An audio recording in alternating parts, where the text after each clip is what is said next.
and the streusel, which really is what makes the coffee cake a coffee cake. It's really easy. It calls for a half a cup of brown sugar. Now, I tend to like a little more streusel, so I'm going to do a little more than a half a cup. And I'm pouring it into a Cuisinart. I'm using a 1/4 cup measure. So that's a half, and maybe just a little bit for good measure, because I do like my streusel. You don't have to, you can stick to the recipe, but I like to. And you can use walnuts or pecans. Again, a half a cup. I like to use a little more, just me.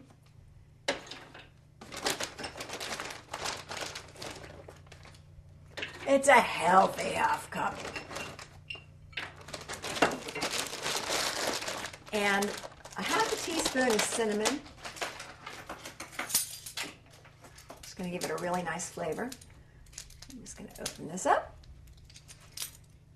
And if you go over a half teaspoon, it's not a big deal. Yeah, that's a half. And what we want to do is blend these all together. So I've got my little Cuisinart. I've got it fitted with a metal blade. If you don't have a Cuisinart and you've got a little chopper, that will work as well. You just want to get it nice and pulsed. Let's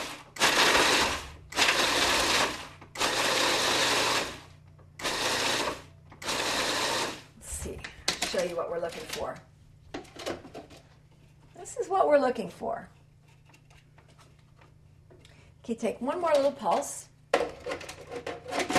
You want a little bit of texture with the nuts, but not much.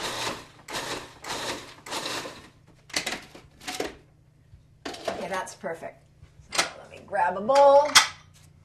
Put that out into a bowl. Oh, my bowl is big enough. Ooh, this is the good stuff. This is the stuff I used to steal from my mom and just eat before she put it on her cake. Never made her too happy, but she never really complained. Yum-y. There, that was easy. And that's basically what streusel looks like. So we've got that out of the way, and we're ready now to get started on assembling our cake.